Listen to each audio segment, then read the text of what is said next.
Our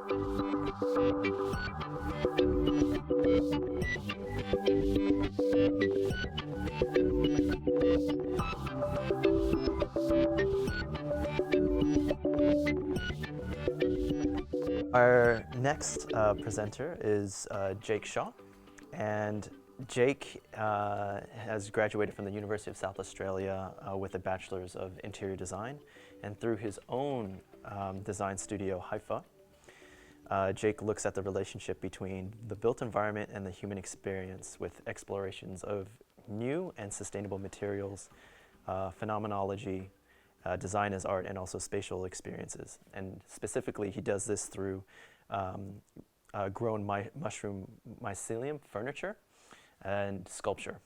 And those that are with us today probably saw the fantastic artwork as well. Especially through his work, he seeks to challenge the idea that organic materials and textures are somehow unrefined in design. So please, if you'd join me in welcoming Jake to the stage. Yeah, when I start talking about this stuff, my mind's kind of like a room full of people all trying to get out the door at once, and I can go in all kinds of directions. I spoke a little bit more at the symposium this morning about this mycelium stuff in a more holistic kind of way and its context within biophilic design, and I think all of that's been recorded. What I'm trying to do with this presentation is talk a little bit more about my process. A lot of people haven't come across this material before and are really curious about how to work with it from a making point of view, and so that's what this is going to be sort of more about. But there's so much to discuss, and I'm happy to talk about it all night after this. So mushroom mycelium, for those of you who don't know, is sort of like the root structure of mushrooms. It's a dense, thick web made up of all of these individual tubes or hyphae of this organic matter, which is one cell wall thick, and it exists under the ground anywhere you see mushrooms coming up. Mushrooms are the fruiting body of this much larger organism. The oldest living organism in the world is a mycelial network. The largest living organism in the world is a mycelial network.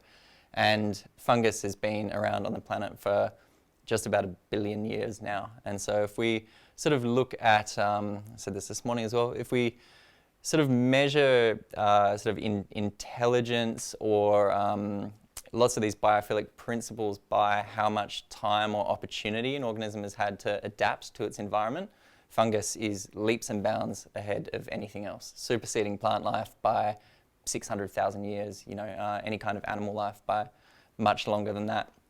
So that's sort of an introduction to the material itself. What I do with it is cast with it effectively, mixing a small amount of the mycelium into a substrate that acts as both a nutrient source and an aggregate, and it becomes eventually a composite material where the mycelium is an adhesive and the substrate is the aggregate, as I say. So I started doing this a few years ago when I was given the opportunity to present a work for an exhibition at Jam Factory. It was a bit of a retrospective look at furniture manufacturing in South Australia. Students and sort of emerging designers were asked to respond to existing South Australian made furniture pieces, and Noki had a wonderful piece in that exhibition as well, as did Karen Ellis, and Sally Wicks as well, actually. So several people who have been involved with this exhibition. I pitched for that knowing nothing about mushrooms, nothing about mycelium, nothing about making anything, and nothing about exhibiting anything. Yeah, I was very green, and sort of got the gig. People liked the idea and the abstract sort of submission for the show, and then I had 6 or 8 weeks to learn all of this, and it was an absolute baptism by fire. Everything in the house was moldy and slimy. It was disgusting, like really disgusting. My partner is an absolute saint because our house was just filthy for weeks and weeks. All kinds of mold. I was so optimistic all the time. I was like, this one's gonna work, this one's gonna work. I was saying to Ash, just one more. And slowly but surely, I started managing to get the mold, the unwanted mold and growth out of the substrate, started to get just those little bits of white mycelium on there like I wanted, and eventually started getting these surfaces that started to look like really nice sort of design materials. The mycelium is naturally hydrophobic. You can see that water just beads on the surface of it, runs off. It's fire resistant. It's an amazing insulator. It's got really great sound dampening properties. It's massively sustainable because it can be grown on agricultural byproducts, and the fungus itself can be cultivated in a lab and replicated almost infinitely from a single strain. So it doesn't need to be farmed. It doesn't need to be gathered from forests. If you can control the temperature and humidity of it, that's really the only major energy that goes into producing this stuff. And if you grow it in the right parts of the world, you know, warmth and humidity is abundant already in lots of places. More sort of surface finishes. I eventually, for that show, produced this bench as the first work.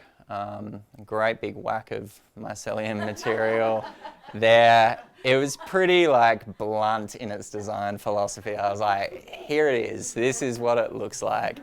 And people were really interested. And so I kind of started playing with it after that, and started prototyping other products, some compostable packaging, which is something other people are having a look at around the world at the moment. I can't take credit for the idea, but this is hugely viable use of this material.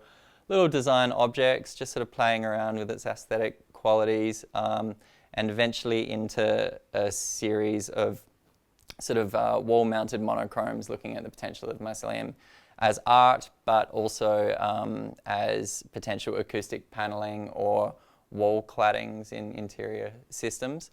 And that's kind of led me to where I am now with this chair that you can see in the foyer there. Been collaborating with jewelers as well to look at potential uses of mycelium in wearables and what happens if you burn it or seal it in various kind of natural ways.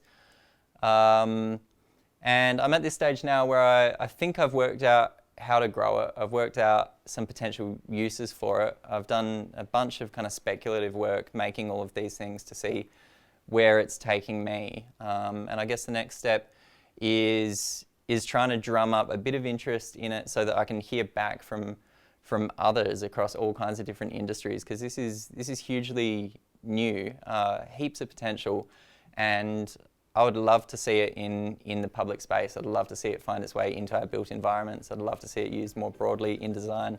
I'm not possessive of it. I don't have a sense of ownership over something that's been around for 1 billion years. So I'm really encouraging of anyone else who wants to practice with this material, and anyone else who wants to potentially work with me to bring it to the fore. I see my involvement here as a really communicative one. I love working with it, and I want to be a conduit between the mycelium and the potential for it to be used in biophilic design. Thanks.